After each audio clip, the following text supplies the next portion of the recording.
The phone rang at 2:13 a.m.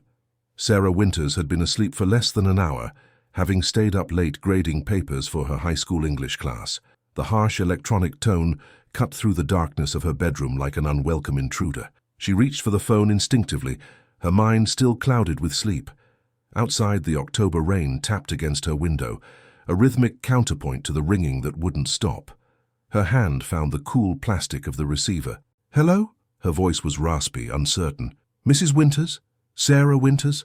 The voice was male, official, with the careful neutrality of someone who delivers life-changing news for a living. "Yes, this is she." Sarah sat up, suddenly alert. Late-night calls never brought good news. 15 years as a widow had taught her that. "This is Special Agent Thomas Reeves with the FBI. I apologize for the hour, but we need to speak with you regarding your husband, Michael Winters." The room seemed to tilt. Sarah's fingers tightened around the phone. "My husband has been dead for 15 years. There was a pause, heavy with meaning. "Ma'am, we have reason to believe that may not be the case." The digital clock on her nightstand blinked 2:15 a.m.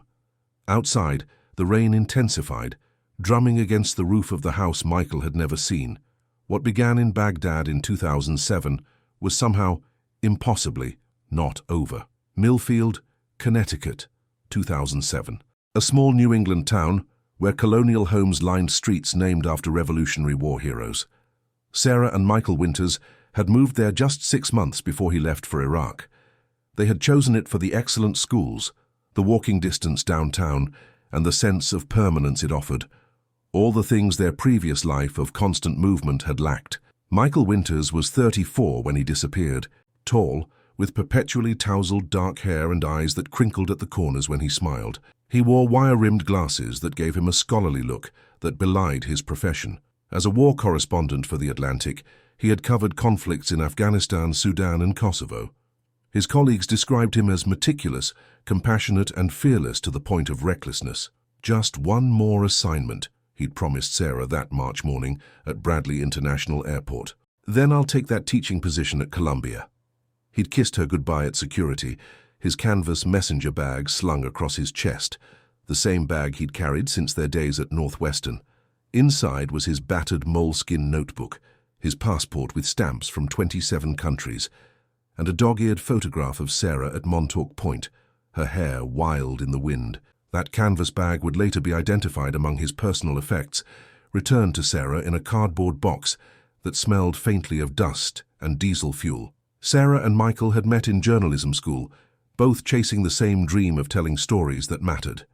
But where Michael had pursued conflict and chaos, Sarah had found her place covering local politics for the Hartford Courant before transitioning to teaching. She loved the stability, the rhythm of academic years, the quiet satisfaction of mentoring young minds. Michael had promised to join her in that life eventually. Their modest colonial on Revere Street had 3 bedrooms, one for them, one for Michael's office, and one that would someday, they hoped, become a nursery. They had painted it a soft yellow the weekend before he left, leaving the furniture for when he returned. That room remained yellow and empty for 15 years.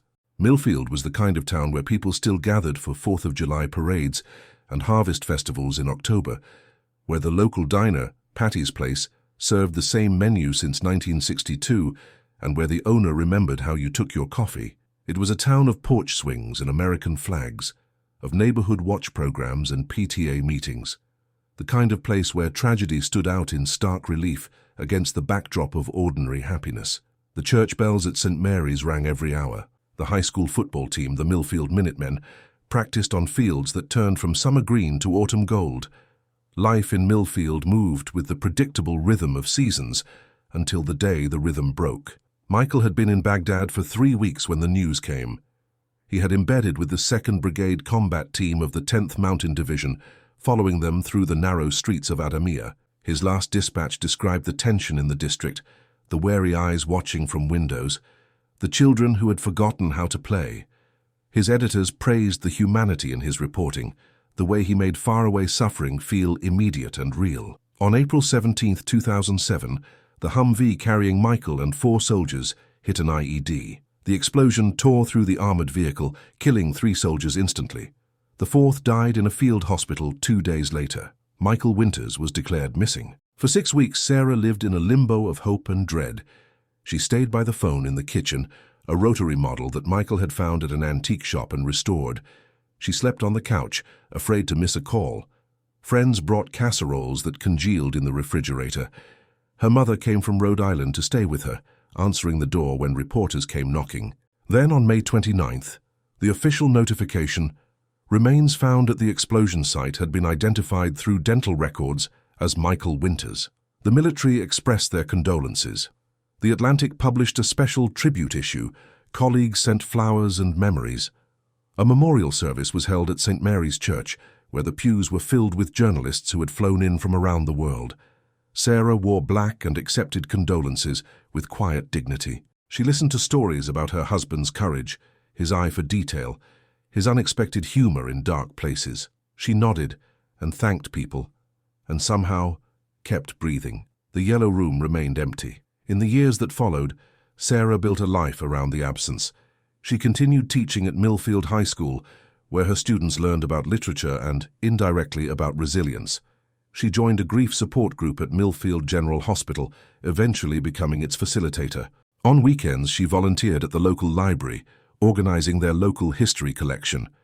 Her hair, once a vibrant auburn, gradually threaded with silver. The town embraced her as one of their own, the widow of a hero, the English teacher who never missed a day of school, the woman who always brought her mother's Irish soda bread to the faculty potluck. Few remembered that she had only lived in Millfield for 6 months before tragedy struck. She had become as much a part of the town as the Revolutionary War monument on the green. Time passed in the way it does after great loss, alternately too quickly and unbearably slowly. Technology changed. The old rotary phone was replaced with a cordless model, then a smartphone. Sarah created email accounts and social media profiles, initially to keep in touch with Michael's colleagues who had scattered across the globe, later as a way to connect with former students. By 2019, 12 years after Michael's death, Sarah had achieved a kind of peace. She still lived in the house on Revere Street. She still kept Michael's press credentials in the top drawer of her dresser. She still visited his grave in Millfield Cemetery on his birthday and their anniversary. But she had learned to live with the empty space beside her, to carry her grief not as a crushing weight, but as a familiar companion. The door to the yellow room remained closed most of the time. Sarah had considered repainting it, turning it into a proper guest room or a home office, but something always stopped her. It remained a monument to possibilities, to the life they had planned but never lived. She dated occasionally, a history professor from the community college, a widowed accountant she met through the grief group, but the relationships never progressed beyond dinner and movies. Her colleagues gently encouraged her to move on, a phrase she had come to despise for its implication that grief was something to be left behind rather than incorporated into a new reality. Social media became her window to the wider world. She followed journalists reporting from conflict zones, sometimes recognizing Michael's influence in their work. She kept tabs on his former colleagues, many of whom had moved into editing roles or academia. She joined groups for war widows, finding solace in shared experiences. Facebook, Twitter, Instagram. Sarah navigated these platforms with the cautious curiosity of someone who had grown up without them. She posted rarely but browsed frequently, especially on nights when sleep proved elusive. It was on one such night, scrolling through Facebook's People You May Know suggestions, that everything changed. The profile picture was blurry, taken from a distance. A man stood on a balcony overlooking what might have been a Mediterranean coastline. His face was partially obscured by shadows and a beard, but something about the set of his shoulders, the angle of his head, triggered a jolt of recognition so powerful that Sarah dropped her phone. The name on the profile wasn't Michael Winters, it was Miguel Invierno. But as Sarah's trembling fingers retrieved the phone and enlarged the image, her heart raced with impossible hope. The crinkles around the eyes, visible even in the poor quality photo, the slight tilt of the head that had always reminded her of a curious bird. Could it be? Logic said no. Dental records had confirmed Michael's death. She had mourned him, buried him, built a life without him. This was just another cruel trick of grief, seeing ghosts in strangers. Yet she found herself clicking through the sparse profile. Miguel Invierno lived in Valencia, Spain. He had only a handful of friends. His profile had been created in 2017, 10 years after Michael's death. There were no personal posts, only a few shares of news articles about Mediterranean politics. One of the shared articles was from The Atlantic, a piece about refugee routes across southern Europe, the same publication Michael had worked for. Sarah's finger hovered over the Add Friend button, then retreated. What was she doing? This was madness. The man in the blurry photo could be anyone. The coincidence of the name Invierno, Spanish for winter, was just that, a coincidence. She was a rational, educated woman, not someone who chased phantoms. She closed the app and set her phone aside, determined to forget the moment of weakness. But sleep eluded her that night, and the next and the next. The image of the man on the balcony haunted her. The possibility, however remote, that Michael might be alive gnawed at the edges of her carefully constructed peace. A week later, Sarah found herself in the office of Dean Richards, a former FBI agent who had settled in Millfield after retirement and now ran a private investigation agency specializing in missing persons cases. Richards listened to her story with professional detachment, his weathered face betraying no judgment. 99% of the time, these resemblances turn out to be nothing, he told her, leaning back in his creaking office chair. Our minds are wired to find patterns, especially faces we love, and grief can make us see what we want to see. And the other 1%? Sarah asked, her hands clasped tightly in her lap. Richards sighed. People do disappear on purpose sometimes. Usually it's about money or escaping legal troubles. Rarely, very rarely, it's about starting over completely. Michael wasn't running from anything, Sarah said, her voice firm. And if he wanted to leave me, he could have just asked for a divorce. I'm not suggesting anything about your husband's character, Mrs. Winters, Richards said gently. I'm just laying out possibilities. There's also the chance of amnesia, though that's much rarer than movies would have us believe. And there's misidentification, the military working with incomplete remains, making a mistake. Sarah nodded, trying to process these scenarios. None of them seemed to fit the Michael she had known. The man who called her every night from war zones just to tell her he loved her. The man who had painted a nursery yellow with dreams of their future. What would you like me to do? Richards asked. Find out if this man is my husband, Sarah replied, her voice steadier than she felt. One way or another, I need to know. Richards took the case, warning her about both the cost and the emotional toll such investigations could take. Sarah emptied a portion of her retirement savings to pay his retainer. What was money compared to the truth? The investigation moved slowly, hampered by international boundaries and the minimal online presence of Miguel Invierno. Richards hired a contact in Spain to conduct discreet surveillance. Sarah jumped every time her phone rang, hoping for news, dreading what that news might be. 3 months passed. Autumn turned to winter. Snow fell on Millfield, transforming the town into a scene from a New England postcard. Sarah taught her classes, attended faculty meetings, graded papers, all while carrying the secret hope and fear within her. She told no one about the investigation, not even her closest friends. How could she explain that she was pursuing a ghost? Then, on a Wednesday evening in January, Dean Richards called. I have something, he said, his voice carefully neutral. Can you come to my office tomorrow? Sarah barely slept that night. She called in sick to school for the first time in years. At 9 a.m. sharp, she sat across from Richards, who slid a manila folder across his desk. My contact in Valencia was able to get some clear photographs, he said as Sarah opened the folder with trembling hands. The photos showed a man in his late 40s or early 50s, thinner than Michael had been, with grey threaded through his dark beard. He walked with a slight limp, leaning on a cane. In one photo, he sat at a cafe reading a newspaper. In another, he stood at a fish market, examining the day's catch. Sarah stared at the images, her heart pounding. The man in the photos had Michael's jawline, his posture, but there were differences too. A scar that ran from his left temple to his cheek, a heaviness to his shoulders that Michael had never carried. Is it him? Richards asked quietly. I don't know, Sarah whispered, and it was the truth. 15 years was a long time. People changed. Trauma changed them even more. I need to be sure. There's more, Richards said, reaching for the folder and extracting another document. Miguel Invierno works as a translator and local fixer for journalists in Valencia. He's fluent in English, Spanish, Arabic, and Farsi, the same languages your husband spoke. He appeared in Valencia approximately 10 years ago, with no records before that. Sarah's mind raced. Michael had always had a gift for languages, picking them up with an ease she had envied, and the timing, 10 years ago, would have been 5 years after his supposed death. "What happened in that first 5 years?" she asked. Richards shook his head. "That's the gap we can't account for. If this is your husband, where was he from 2007 to 2012, and why wait 5 years to establish a new identity?" Sarah stared out the window at the snow-covered street. "What now?" "That depends on what you want," Richards replied. "We can continue the investigation, try to get DNA somehow, though that would be challenging without alerting him. Or I could just ask him," Sarah finished. "I could go to Valencia." Richards nodded slowly. "That's an option.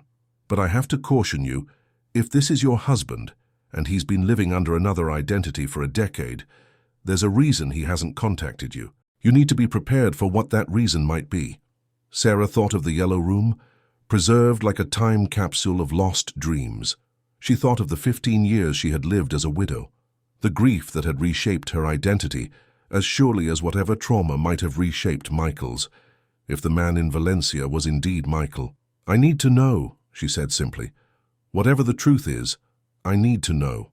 2 weeks later, Sarah boarded a flight to Madrid, then took a connecting train to Valencia. She had told her principal she needed personal leave for family matters. She had asked her neighbor to collect her mail and water her plants. She had packed lightly: a week's worth of clothes, Michael's press credentials, and their wedding photograph. Valencia in February was mild compared to Connecticut's bitter cold. The Mediterranean sparkled under winter sunlight, the city a blend of ancient and modern architecture. Under different circumstances, Sarah might have appreciated its beauty. Instead, she checked into a modest hotel near the old town and tried to calm her racing heart.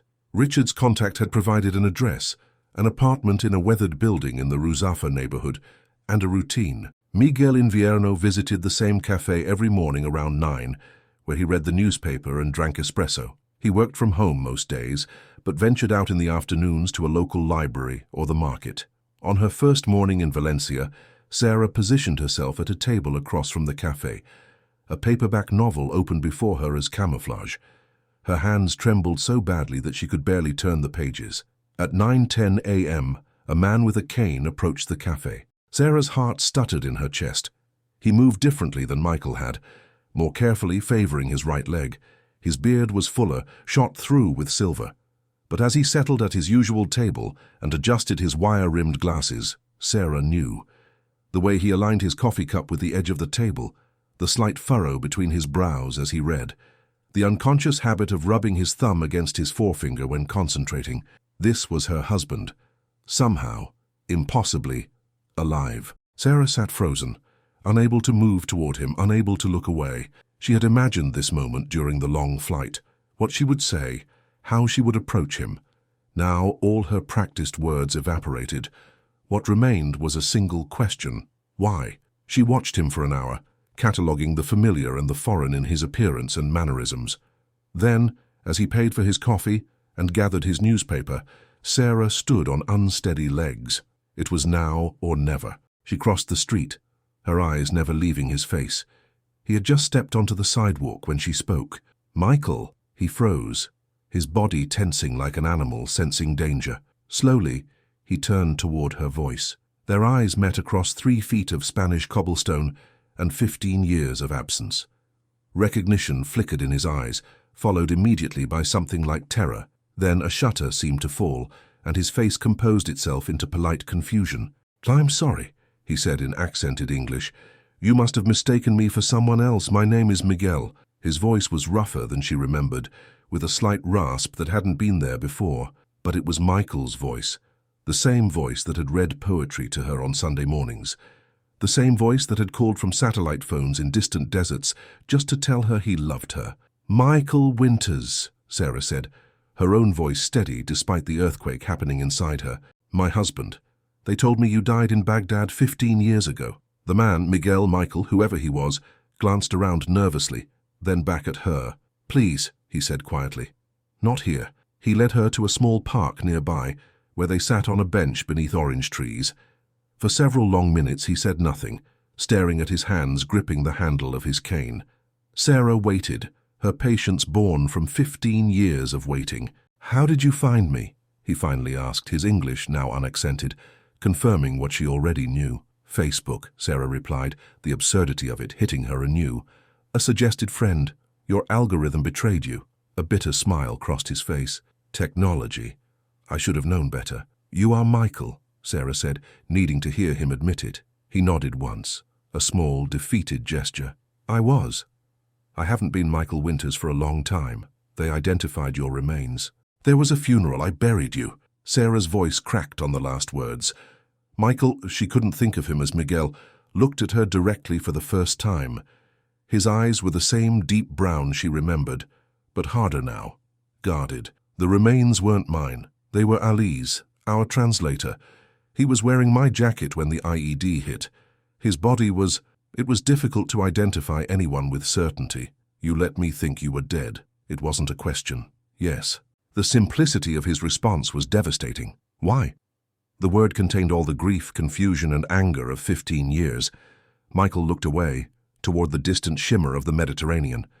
"It's complicated." "I have time," Sarah said, her voice steel. 15 years' worth, so he told her.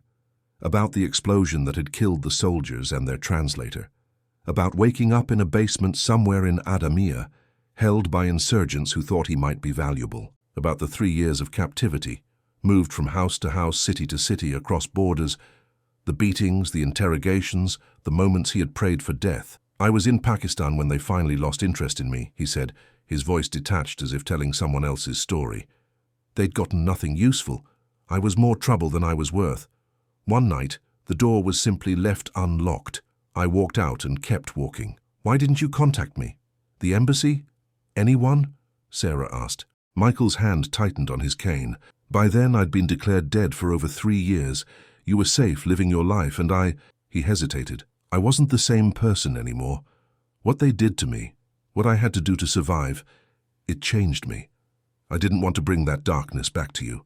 "That wasn't your choice to make," Sarah said, anger finally breaking through her shock. "I was your wife. I had a right to know you were alive." "Yes, you did." He offered no defense, no justification. "What about after?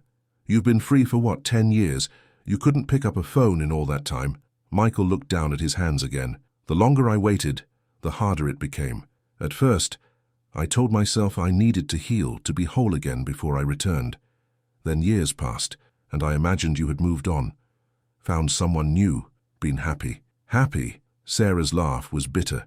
"I mourned you every day. I kept your clothes in our closet.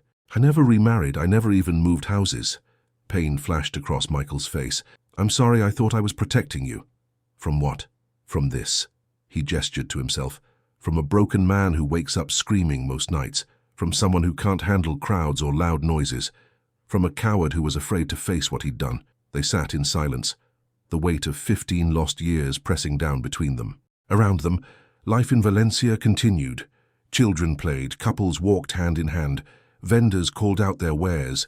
The ordinariness of it all seemed obscene against the enormity of their reunion. "What happens now?" Michael finally asked, his voice small. Sarah had asked herself the same question throughout her journey to Spain. What did she want? Reconciliation? Closure? Justice? She had no answer then, and she had no answer now, facing the ghost made flesh. "I don't know," she admitted. "I just needed to know if you were alive, to understand why. I don't know what comes next." Michael nodded, accepting her uncertainty as his due. "Will you report me to the authorities?" The question startled her. "For what?" "Insurance fraud, for one. Your claim on my life insurance. And there might be other charges, falsifying death, abandoning legal obligations. I don't know." Sarah hadn't considered the legal implications. The life insurance had paid off their mortgage, allowed her to keep the house on her teacher's salary. Would she have to return that money? Would Michael face criminal charges? The complications spiraled outward like ripples from a stone dropped in still water. "I'm not going to report you," she said finally. "Not now, anyway. I need time to process all this." Relief softened the lines around Michael's eyes. "Thank you. Don't thank me yet," Sarah said. "I don't know what I'm going to do. I need to think." Alone, she stood, suddenly desperate for space, for air, for distance from this familiar stranger who had upended her world twice now, once by dying, and again by being alive. I'm staying at Hotel Valencia on Calle de la Paz, she told him. Room 4 to 12. If you want to talk more, you know where to find me. I'll be here for a week. Michael remained seated, watching her with eyes that held a storm of emotions. Sarah, he said as she turned to leave, for what it's worth, there wasn't a day I didn't think of you. Not one. She nodded once, unable to speak, past the knot in her throat, and walked away. The next 3 days passed in a blur of conflicting emotions. Sarah alternated between pacing her hotel room and walking Valencia's streets for hours, trying to make sense of her new reality. She barely ate, barely slept. She checked her phone obsessively, though she hadn't given Michael her number. She found herself watching the door of her hotel, both hoping for and dreading his appearance. He didn't come. On the 4th day, Sarah made a decision. She would return to Connecticut, back to the life she had built in Michael's absence. Whatever Michael or Miguel decided to do was his business. She had survived losing him once. She could survive it again. She changed her return flight to the following morning and began packing her meager belongings. As she folded Michael's press credentials back into her suitcase, her phone rang, an unknown number with a Spanish country code. "Hello?" she answered, her heart in her throat. "It's me," Michael's voice hesitant. "Can we meet? One more time before you leave." Sarah was silent, wondering how he knew she was leaving. "I saw you at the airline ticket office," he explained, answering her unspoken question. "I've been watching, not in a creepy way. I just couldn't stay away completely." "Where?" Sarah asked, bypassing the admission of surveillance. "There's a restaurant by the beach, El Cañamélar. Quiet, good food. I'll text you the address." 2 hours later, Sarah sat across from Michael at a table overlooking the Mediterranean. The February evening was cool, the restaurant nearly empty. A candle flickered between them, casting Michael's face in alternating light and shadow. They ordered paella and wine, though neither seemed interested in eating. The familiar rituals of a meal provided structure to an impossible conversation. "I went to your memorial service," Sarah said abruptly, "at St. Mary's. Your colleagues from around the world came. They told stories about you, funny ones, brave ones. The Atlantic created a journalism scholarship in your name." Michael flinched. "I didn't know. Your mother cried through the whole service. She died 2 years later. Heart attack. She never really recovered from losing you." This news hit Michael visibly, his face crumpling with grief. "Mom," he whispered, "I didn't know that either. How could you? You were dead." Sarah couldn't keep the bitterness from her voice. "I deserve that," Michael acknowledged. "I deserve all of it. Your anger, your resentment. I made choices that hurt everyone who loved me." "Why Spain?" Sarah asked, changing direction. Michael looked surprised at the question. "I spoke the language. It was far from any conflict zone. And something about the light here reminded me of Cape Cod, where we used to go in summers. Stupid reason, I know." The mention of their Cape vacations, the small cottage they had rented each August, the walks on the beach at sunset, pierced Sarah's defenses. This was her husband, the man who had held her hand on those beaches, who had dreamed with her under New England stars. "You could have come home," she said softly. "I wanted to," Michael admitted. "So many times. I'd look up flights to Hartford. I'd draft emails I never sent. Once I even called our house just to hear your voice on the answering machine, but I hung up before the beep." "When?" 3 years ago. Christmas Eve." Sarah remembered that night, the mysterious hang-up call that had disrupted her quiet evening alone. She had wondered if it was a wrong number, or perhaps a former student too shy to leave a message. Never in her wildest imaginings had she considered it might be her dead husband. "And now?" Sarah asked, meeting his eyes across the candle flame. "What do you want now, Michael?" He took a deep breath, as if preparing to dive into cold water. "I want to make amends, if that's possible. Not to pick up where we left off. I know too much time has passed for that. But to at least try to repair some of the damage I've caused." "How?" "I don't know exactly. Come back to the States, maybe. Face whatever consequences there are. Try to... I don't know, Sarah. I just know I'm tired of running from who I was. From you." Sarah studied his face, searching for the man she had married in this older, wounded version. He was there, in flashes, the way he gestured with his hands when he spoke, the slight tilt of his head when listening, the careful choice of words that had made him such a gifted writer. "If you come back," she said slowly, "things won't be simple. There will be questions, investigations. People will feel betrayed, not just me. Your colleagues, your friends, the military personnel who searched for you, the insurance company. I know, he said. I'm prepared for that, or as prepared as I can be. Sarah sipped her wine, considering. And us? What do you expect there? Michael shook his head. I expect nothing. I hope for forgiveness, eventually. For friendship, maybe, someday. But I don't expect you to welcome me back into your life as if the last 15 years didn't happen. His honesty was both painful and refreshing. This was not a fairy tale reunion, not a miraculous return that would erase a decade and a half of grief and absence. This was reality, messy, complicated, with no guarantee of a happy ending.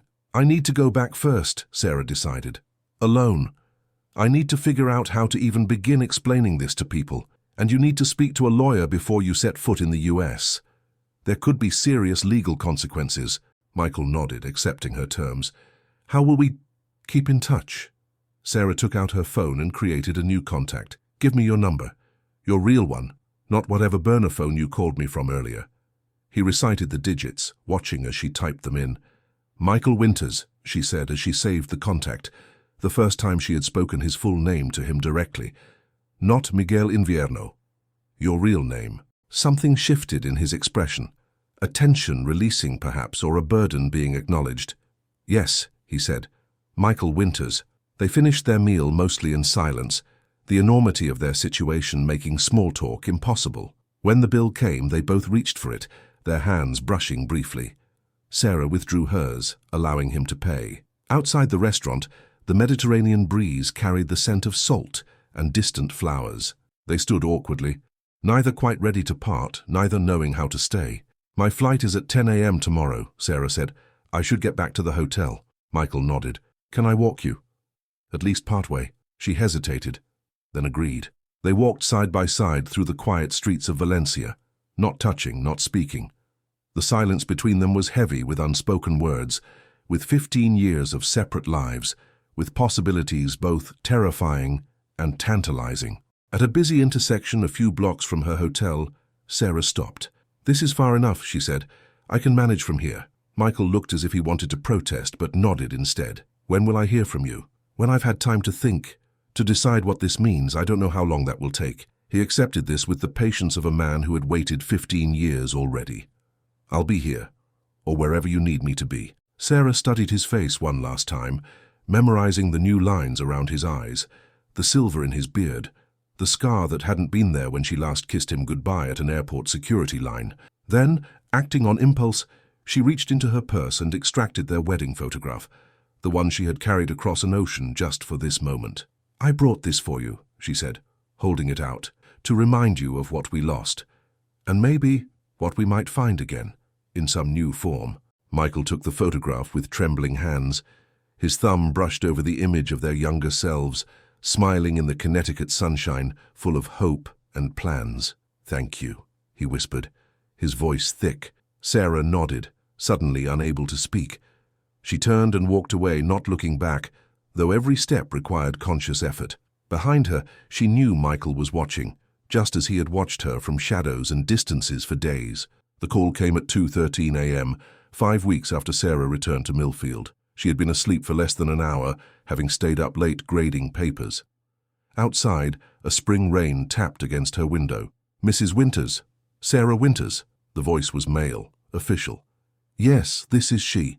Sarah sat up, suddenly alert. This is Special Agent Thomas Reeves with the FBI. I apologize for the hour, but we need to speak with you regarding your husband, Michael Winters. The digital clock on her nightstand blinked 2:15 a.m. Outside, the rain intensified. What began in Baghdad in 2007 was finally coming to an end. Stories disappear into the shadows of time, but truth remains patient, waiting to emerge. Some journeys take us far from home before bringing us back changed, scarred, but perhaps finally ready to face what we left behind. Where were you when the past you thought was buried forever suddenly resurfaced? Subscribe to hear more stories of long-awaited justice and unexpected resurrections. Agent Thomas Reeves sat across from Sarah in her living room, his notebook open on his knee.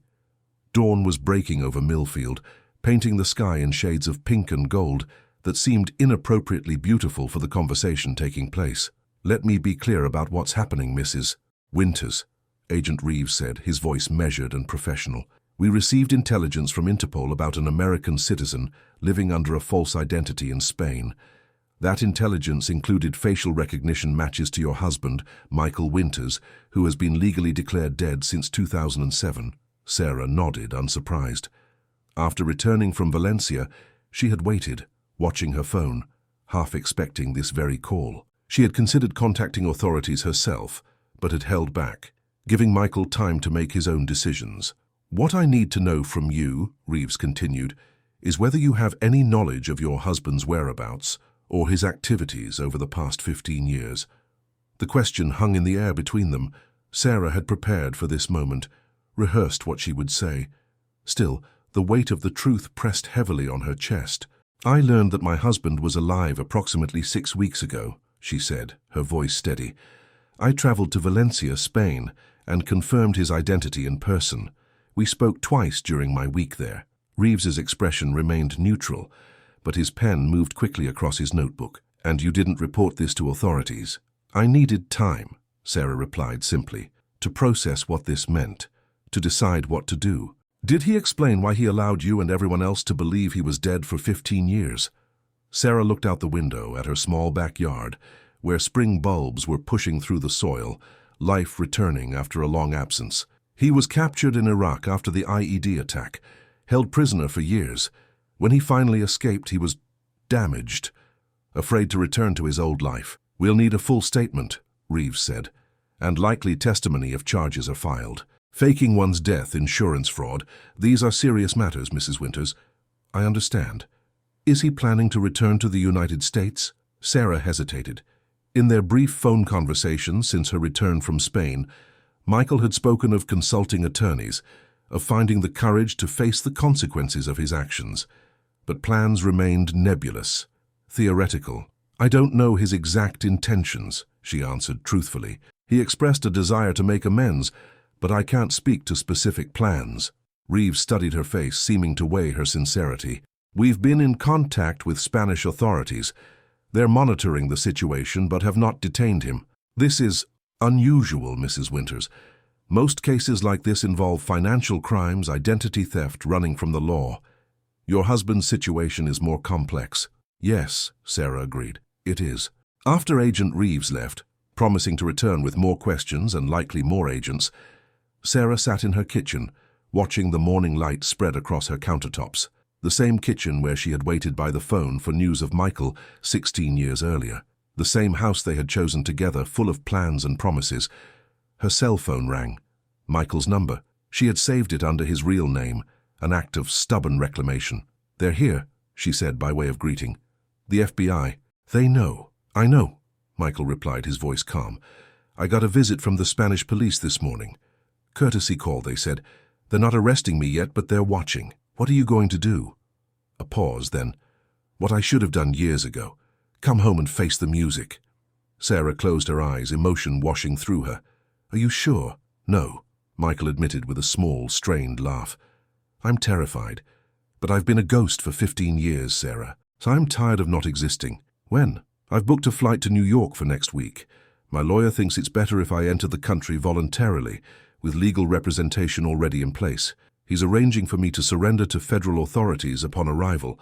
Sarah gripped the phone tighter. "Do you want me to be there?" Another pause, longer this time. "Do you want to be there?" It was the question they had been circling since their reunion in Valencia. What did they want from each other now? What could they possibly be to each other after all this time, all this pain? "Yes," Sarah said finally. "I'll be there."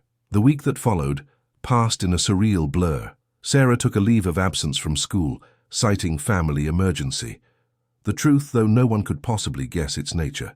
She consulted her own attorney, learning the complications of her situation. The life insurance money, the house, her financial life, built partly on the foundation of Michael's death benefits, all of it now in question. News broke 3 days before Michael's scheduled return. A former colleague at The Atlantic, now a senior editor, called Sarah for comment on rumors that Michael Winters may be alive. She declined to speak on record, but the lack of denial was enough. By evening, it was national news. Journalist presumed dead in Iraq, war found alive in Spain. War correspondent's 15-year disappearance. ends with shocking return. Michael Winters, resurrection of a reporter. The media descended on Millfield like locusts, vans with satellite dishes parked along Revere Street.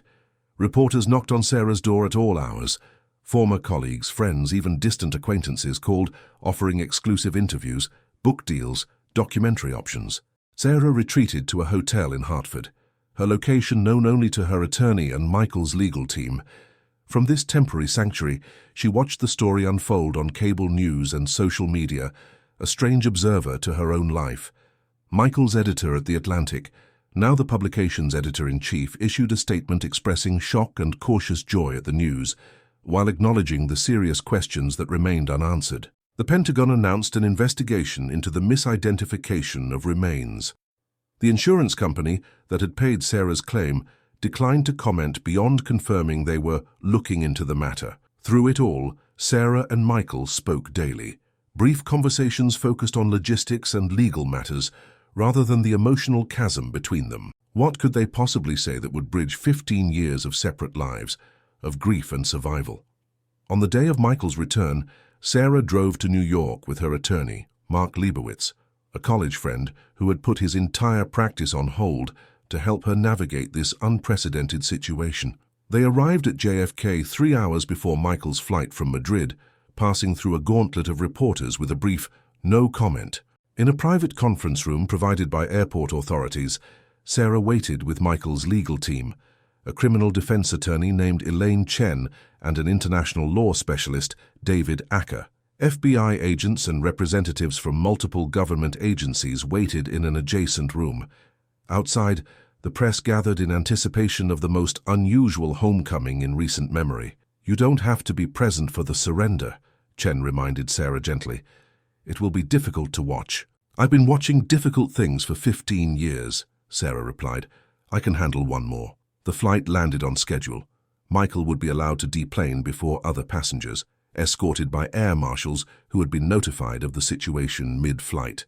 Sarah stood by the window overlooking the tarmac, watching the plane taxi to the gate, her heart pounding against her ribs. Minutes stretched like hours. Then the door to the conference room opened, and Michael stood there, flanked by serious-faced men in suits. He looked exhausted, his face pale beneath his beard, his eyes finding Sarah's immediately. For one suspended moment, they simply looked at each other across the room filled with lawyers and agents. Then Michael's legs seemed to give way, and he sank into the nearest chair, his cane clattering to the floor. "Sarah," he said, her name barely audible. She crossed to him, aware of the eyes watching them but beyond caring. She didn't embrace him, they were long past such simple gestures. But she took the seat beside him and placed her hand on the table, palm up. After a moment's hesitation, Michael placed his hand in hers. "Welcome home," she said. What followed was a blur of legal procedures. Michael was formally arrested on charges of making false statements to federal officials and mail fraud related to the life insurance claim. His lawyers had negotiated his release on bail pending trial, with his passport surrendered and a GPS monitor attached to his ankle. The press conference afterward was brief. Michael, looking small and frail beneath the harsh lights, read a prepared statement. 15 years ago I made choices that hurt many people, most of all my wife, Sarah. I am here today to take responsibility for those choices and to face whatever consequences come. I ask for privacy as we work through this difficult process, and I express my deepest regrets to everyone affected by my actions. Questions shouted by reporters went unanswered as Michael was escorted from the podium. Outside, a black SUV waited to take them to a safe house in Connecticut, arranged by his legal team. In the car, Michael and Sarah sat side by side, not touching, not speaking. The enormity of what lay ahead, legal battles, public scrutiny, personal reckoning, loomed like a mountain between them. "I didn't expect so many cameras," Michael finally said, his voice small in the quiet interior of the vehicle. "You were a well-known journalist who came back from the dead," Sarah replied. "It's quite a story." "I suppose it is." He looked out the window at the passing landscape. "Is Millfield still the same?" "Some things have changed. The old movie theater closed. There's a Target where the bowling alley used to be. Mrs. Henderson at the diner retired." Sarah paused. "But the bells at St. Mary's still ring every hour. The high school football team still practices on the same field. The town green still floods in heavy rain. Michael nodded, absorbing these small continuities and disruptions. And our house? The same, Sarah said, except the maple in the front yard had to come down 3 years ago. Disease. And I redid the kitchen. New countertops, new appliances. But not the yellow room, Michael said softly. It wasn't a question. No, Sarah confirmed. Not the yellow room. The legal proceedings that followed dominated national headlines for months. Michael pled guilty to reduced charges in exchange for his full cooperation with investigations into his captivity and the misidentification of remains. His status as a former prisoner, along with documented evidence of PTSD and psychological trauma, factored heavily into the sentencing. In the end, he received 3 years of probation and was ordered to repay the life insurance money with interest.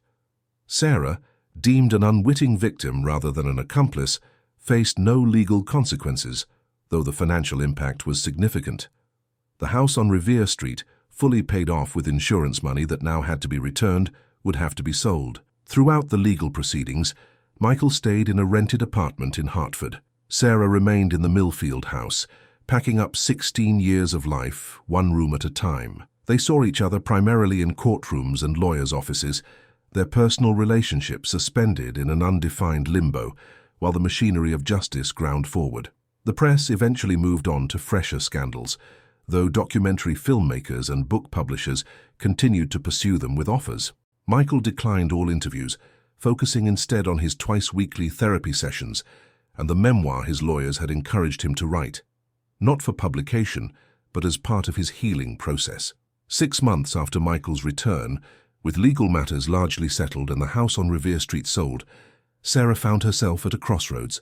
She had accepted a teaching position at a private school in Vermont, a fresh start away from the whispers and stares that had become part of life in Millfield. Her belongings were packed in a moving truck, her car loaded with essentials for the drive north. One last task remained. She drove to Michael's apartment in Hartford, having called ahead to make sure he would be there. He answered the door looking more like his old self than she had seen since his return. The wild beard trimmed, his hair cut, wearing a button-down shirt instead of the hoodies he had favored since coming back. "You're leaving," he said, glancing at her travel clothes and the car packed with last-minute items. "Tomorrow morning," Sarah confirmed. "The moving truck is already on the way to Burlington." Michael nodded, stepping back to invite her in. The apartment was sparsely furnished but neat, with stacks of books on the coffee table and legal pads filled with handwritten pages. His memoir, Sarah assumed. "I have something for you," she said, holding out a small box. "From the house." Michael took it, his hands steady now where they had once trembled constantly. Inside was the key to their Millfield home, attached to the maple wood keychain he had carved for her on their 5th anniversary. "I know the house isn't ours anymore," Sarah explained, "but I wanted you to have this, to remember." Michael ran his thumb over the smooth wood, worn from years in Sarah's pocket and purse. "Thank you," he said softly. "Will you sit for a minute? Before you go?" They settled in the small living room, the afternoon sun casting long shadows through the blinds. For a while they sat in silence that was neither comfortable nor uncomfortable, simply necessary. "I've been thinking about what you said in Valencia," Sarah finally spoke. "About making amends, about repair." Michael looked up, his expression guarded but hopeful. "Yes, I think," Sarah chose her words carefully, "I think we've been trying to decide if we're still married or if we're strangers. And the truth is we're neither. We're something there isn't really a name for. People who knew each other completely once," Michael suggested, "and now are learning each other again." "Yes," Sarah agreed, "something like that." "What does that mean for us, practically speaking?" Sarah took a deep breath. "I don't know exactly, but I'm starting a new life in Vermont, and you're rebuilding yours here. Maybe we can stay in touch, see where time takes us, without expectations," Michael added, understanding. "Without pressure." "Yes, just possibility." Michael nodded slowly, his eyes never leaving hers. "I'd like that." Sarah stood, aware of the long drive ahead and the fading daylight. "I should go." Michael walked her to the door. At the threshold he asked, "The yellow room, what did you do with it in the end?" Sarah smiled, a small, sad smile. "I left it exactly as it was, for the new owners to decide its purpose." Michael understood the symbolism. Some possibilities weren't theirs to realize anymore. Some futures had to be relinquished to make room for new ones. "Drive safely," he said. "Call when you get there." "I will," Sarah promised. She drove north as dusk settled over Connecticut, her headlights cutting through gathering darkness. In the passenger seat lay a single yellow paint chip, a memento of the room that had represented their unfinished dreams, saved from the final cleanup of the house on Revere Street. Behind her, in a Hartford apartment, Michael Winters sat down at his desk and opened a new legal pad. At the top of the blank page, he wrote a title, "Coming Home." Below it, he began to write their story, not for publication, not for anyone else to read, but as a record of what was lost and what might, in some new form, be found again. In Burlington, Vermont, a small apartment waited for Sarah, its rooms empty of history and expectation. In her purse was Michael's business card with his new phone number, not a promise, but a possibility. The phone had rung at 2:13 a.m. on a rainy night 5 months earlier, shattering 15 years of certainty. Now, as she crossed the state line into Massachusetts, Sarah Winters drove toward an uncertain future, with the windows down, letting the summer air rush in. Ahead lay mountains and lakes, new students and colleagues, a life not defined by absence. The yellow room was behind her. What lay ahead was unwritten.